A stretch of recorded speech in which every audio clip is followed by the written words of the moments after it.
All right, welcome to the Cooper Homestead. Today I'm going to take you on a tour of our 1.26 acre property to give you an idea of how many animals you could potentially raise. We did a count yesterday and we have over 80 heads of livestock right now. So that's a lot of animals on a fairly small space. And we should also know that we are doing this here in the middle of, we're not out in the sticks. We are minutes away from downtown. And so in a suburban area, that's all zoned agricultural, but nobody practices agriculture here except us for the most part. Ravi, come. So one of the things I want to point out immediately is that, yes, it's 1.25 acres or 1.26 acres, but in reality where animals are significantly smaller. However, sometimes we have to use areas that we don't really want to use because it's close to the street and not fenced in. Like for example here, we call it the island, which is really a wooded area in front of the house that's meant like as a turnaround point so we can loop around with the car. As you can see here, there is barley growing, and the reason why we have barley growing here is not because we are into raising or growing barley, but because we had the meat birds here for a while. So we pulled the chicken tractor through here, and that's from the residual feed that they spilled. Now we have barley growing. So we use this area every so often if our pasture is too messed up from all of the animals. So we move them out here where they can't destroy anything. And since chickens are really come from jungle dwelling birds, they actually thrive here in this wooded area.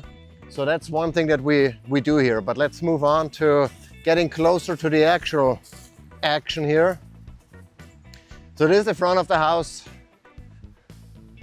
And maybe let's start with, you see two boxes here from a new sauna that we got, and that's not for the homesteading channel at all. That's for the main blog channel where we review stuff, healthy living related stuff like sauna. So we just set one up and we haven't cleaned up the trash yet.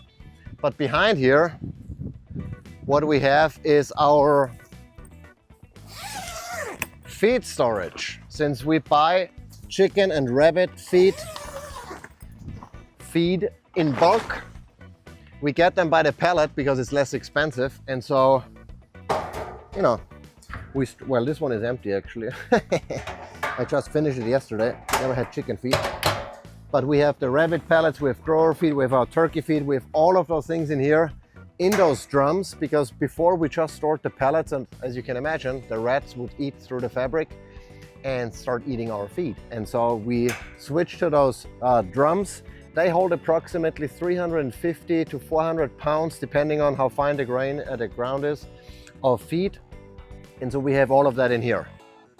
And we have the tent over it to prevent the stuff from rusting. So we increase the longevity of those drums. So we have that in here.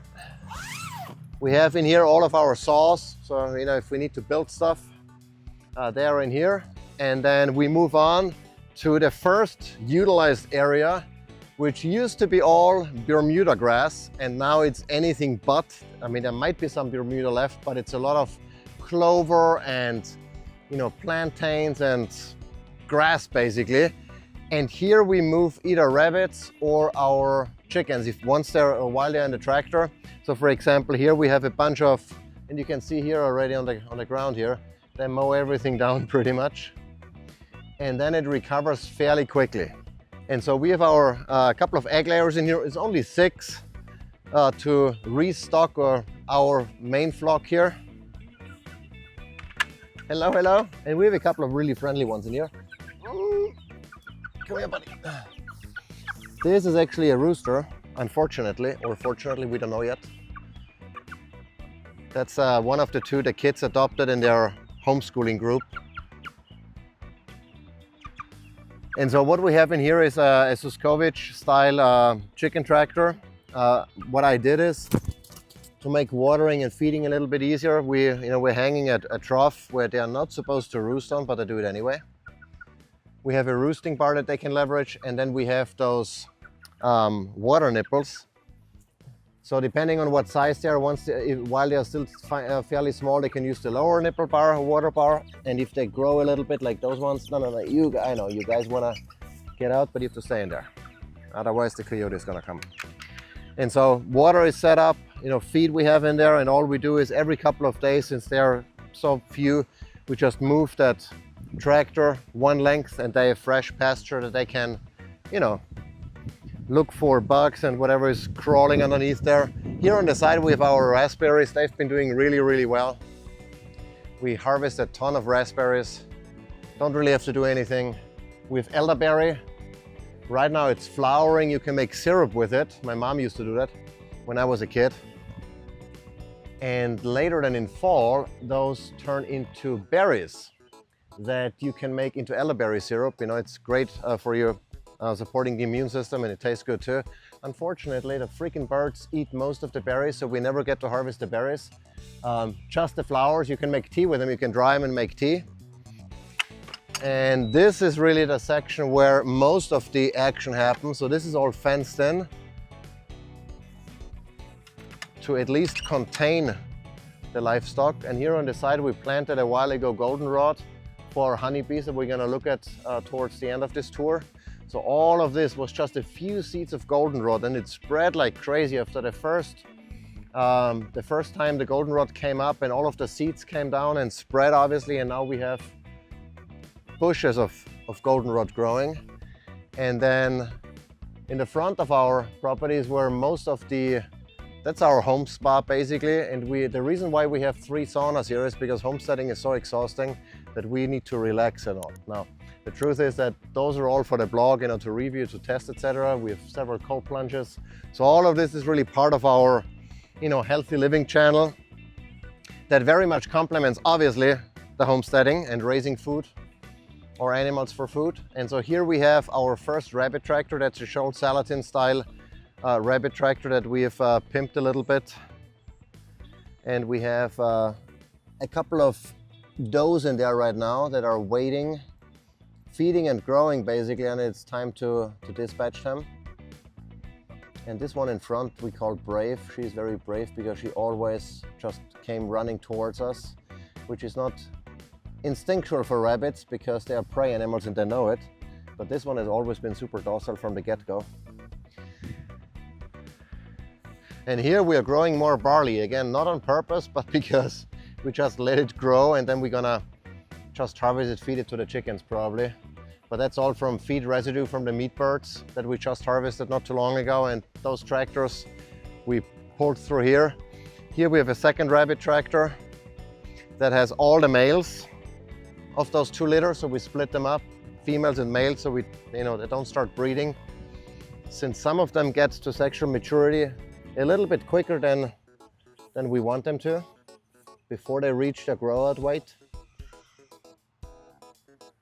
And all of this here really is meant, most of it here is meant for, you can kind of see where we mowed the grass. So this is like our space, if you will.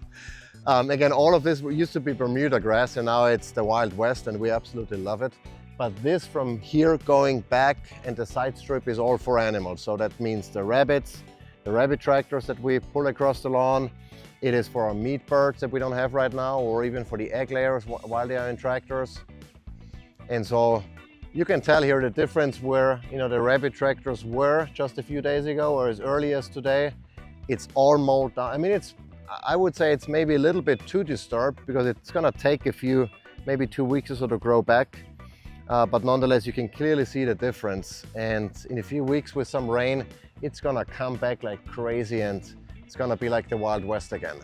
All of this here we use for our animals, and let's go back here. All right, so back here we used to have the chickens. So you can see they're back there right now, fenced in. But we used to have the fence line right about here. And I don't know if you can see it on the camera, but you can see this path here. This is the path of our male turkey, our turkey tom, that ran back and forth along this fence line when he saw us, because he wanted to get towards us. He's very docile, and so you can see this. And there was a lot of disturbance here from the chickens, obviously. And so we pushed them back again now into the area where they stay over winter, which is all a wooded area. There is no grass that they can mess up.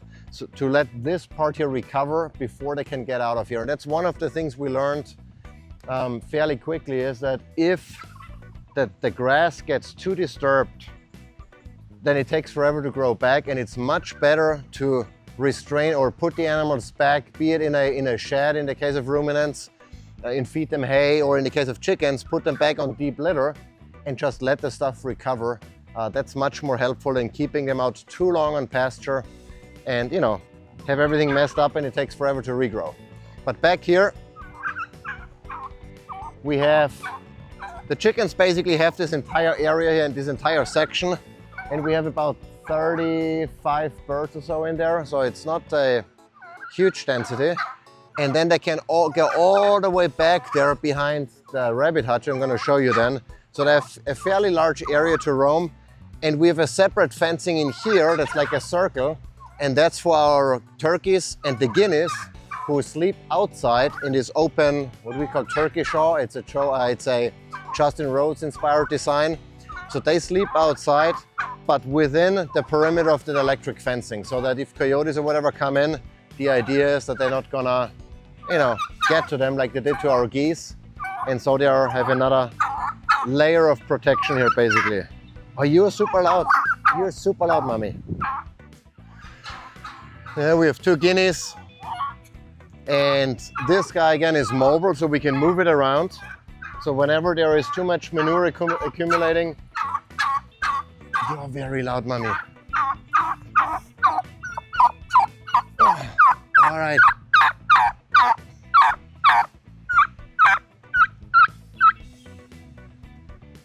Thank you. We're trying to work here. Yeah.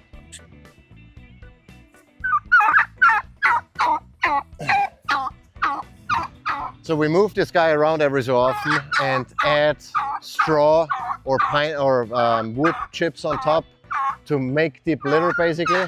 We do that over here as well. And the cool thing is, if you dig down here, this is all a lot of compost already. You know, if you dig down underneath this straw, you find really rich compost. And that's just by the chickens, you know, manuring obviously, and then we add carbonaceous material on top. This used to be our geese shelter, but they hated being in there at night. And so we let them roam freely, and that backfired, unfortunately. Here we have our 2 chicken coops. That was one of the biggest mistakes I think that we've made, building anything stationary that we cannot move, because now we are bound to always offering them a path back to those chicken coops instead of having something mobile that we could move around across the pasture. Now we have to always come back here at night, obviously. But nonetheless, that's the one we purchased from Carolina Coops. And that's the one that I built from scratch, just based on the model of the hen house over here. It's basically a replica of the hen house, just in large. Let's see if we might have eggs or we might have a snake. We'll never know. Oh, there's a broody hen in there right now. A bunch of eggs we collect later. All right. Nobody's gonna take your eggs for now. I know.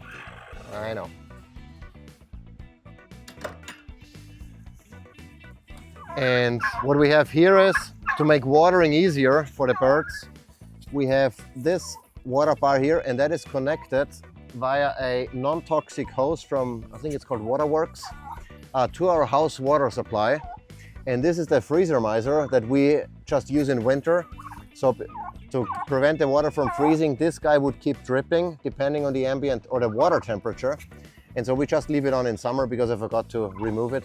But this is permanently connected to our water. It's filtered water, so we have a whole house filtration system. That means they always get fresh water, and we don't have to rely on a barrel that might grow the algae and stuff. So this has been working really well, and it doesn't freeze in winter. That's really a plus. All of our chicken coops here are on deep litter as well. So you can see here, this is already I guess a foot of bedding in here, and we just keep adding on fresh bedding once a week or so, once every 2 weeks. And then at some point we clean everything out and start over, and then half of it has already composted. We just put it here or put it on the compost pile, and it creates more compost. So that's one way of keeping chores down while at the same time keeping our birds healthy. Guineas and turkeys can be loud. This used to be our watering solution, so with a downspout, but there were, you know, even though we had this net on there, was mosquitoes breeding in there, algae building up. And so we decided we're gonna just connect it to the whole to the house water and keep it easier. And so up here, this whole strip, that's also for the chickens. So they really have a lot of wooded area. And then as the pasture recovers, they get out on pasture again, while still having access to all of this. And then at some point we move them in, let the pasture recover, and we go back and forth basically. That's our way of rotationally grazing our birds, so to say. And then here we have, oh, one maybe thing I should point out. We use this feeder a lot. It's from Coops, and it's super convenient because it holds like, I don't know, I want to say maybe 80 pounds of feed or so. And you know, they can access the feed through the ports. It reduces spilling. It doesn't eliminate it, as you can see on the ground here, but it at least reduces spillage. It can get wet, it can get rained on without the feet getting wet, so that's really convenient. The only downside is once the thing is heavy, you know, I mean, I can lift it easily because I can deadlift 500 pounds, but you know, if you're smaller stature, maybe a female, it might be a little bit awkward to lift this, but they come in different sizes, so you'd have a smaller size as well. And the advantage of this guy is, you know, you can move it around, because if it rains and there is feed on the ground, that kind of starts fermenting and smelling as well. So we move this around every so often, and then we cover it with straw so that the chickens dig and scratch and produce compost at the end of the day. So that's our birds. We keep the feed here in a drum here nearby. So we fill this guy up with the drums from upstairs. We use this cart. It's here because I just did it yesterday. And so we have the feed nearby. We can refill this guy, and that setup typically lasts, I mean, that lasts for maybe a week or even longer. So we don't have to worry about feeding them every single morning. And so if you're traveling or whatever and you have a farm sitter, this is a great solution because there is a good chance the birds never run out of feed. Next, we have our rabbits. So we have 3 rabbit hutches here. Right now we have, I think, 53 rabbits in total. This one is the largest hutch that we have, the first one that we built. And in there we typically have 2 to 3 litters at once. Right now there are 2. That's Mama. She is incredibly productive. We really have to give her actively a break because she would be breeding like a rabbit otherwise. And we have our buck. That's the first buck we ever purchased. So he is the OG. And that's litter number, the older litter. There are 10 of those buggers. And then let's see if we can find him. Let's see if we can find him without...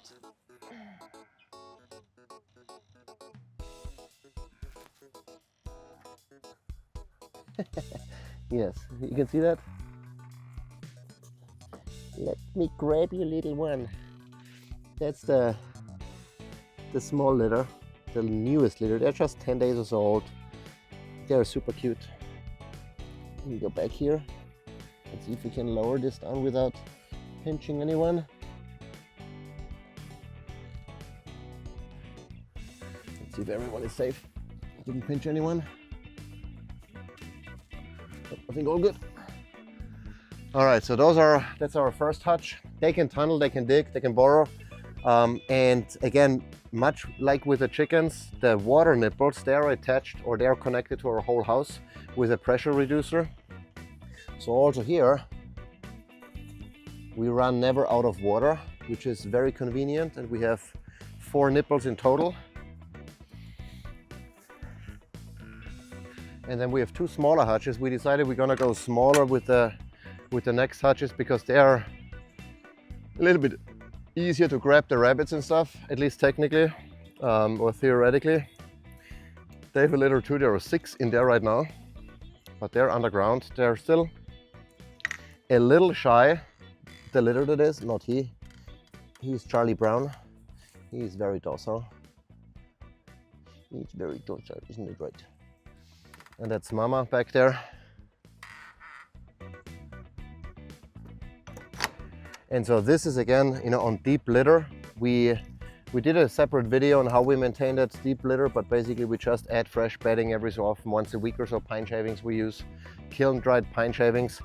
And then again, every 2 weeks or so, we remove some of that bedding and just, you know, pour it here and it'll turn into compost. I mean, you can see it back down here. All of this is already turned into compost because some of the chickens come out here and scratch. So hutch number 1, that's another one that's a little bit taller but the same footprint basically. And both of them are underground. They have tunneled in here. I don't know exactly where the tunnel goes, but they're in here. They get free choice pellets and then hay, Timothy hay, that we pick up here from a local feed store. And so those are our rabbits. And the way it basically works, and we record a separate video on our rabbit life cycle, but once the young ones are about 10 weeks or so old, we move them out to the tractors and they stay there until they reach butchering weight, which is approximately 5.5 pounds is our goal. And then most of the rabbits actually the dog eats. And then here on the side we have my wife's area, which is the garden. And we grow tomatoes, cucumbers, I think we have jalapeno peppers. Our daughter planted some beans, even though we are not really bean eaters. We have mint, we have lemon balm, we have onions, we have sweet potatoes a lot, we have strawberries. So basically a good mix of things that we eat on a more or less regular basis. And yeah, but honestly, growing animals for food is so much easier than growing plants, and the animals are better for you anyway, or the meat of the animals is better. So, you know, it's just for the sake of variety and you know, having different, I guess, taste patterns and stuff. That's why we do some of the veggies and fruits that we grow, but from a caloric perspective, we consume mostly animals. And then the last thing here is on the side is another side strip, basically the replica of what we have on the well, back there are compost piles. We have 3 of them. And then here are our bees. So we have 2 hives of honeybees right now. And we have room for what do we have, 5 in total, but we only have 2 right now.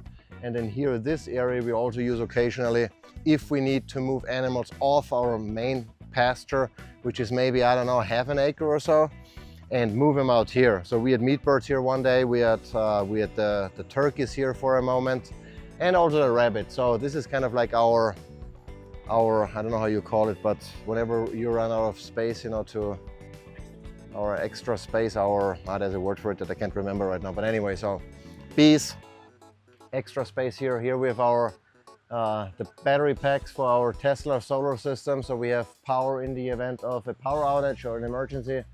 And then on the roof we have, I don't know, I think 29 solar panels or so to produce energy and make us a little bit more self-sufficient with a generator as well, in the event that, you know, there is no sun for several days and we need power. But yeah, that's pretty much it. So, you know, actual usable space, or the space that we use, is less than an acre, 80 or so heads of livestock. I think we're pushing the limits a little bit. You can tell by the lawn, there is some areas that are, you know, not in so great shape anymore, that are a little bit, quote unquote, overgrazed. We are aware of that. But you can still raise a lot of meat and other things on a fairly small space. But for us, it's actually too small because we want to get ruminants as well. And so we are actually in the process of moving to a 45-acre property that's all pasture land in the next couple of months. So we are super psyched about that.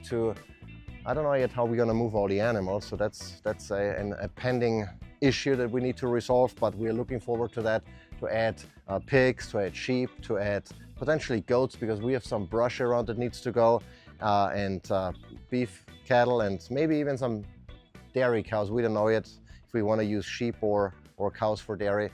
But yeah, that's the future. We are super psyched about that, so we can take all of this to the next level and have significantly more of everything to grow more of the food that we consume. But even so, until now, if you've only a small space like we have, you can grow a lot of meat, a lot of produce, a lot of honey for that matter, and be more self-sufficient than you would be otherwise. So I hope you like this tour.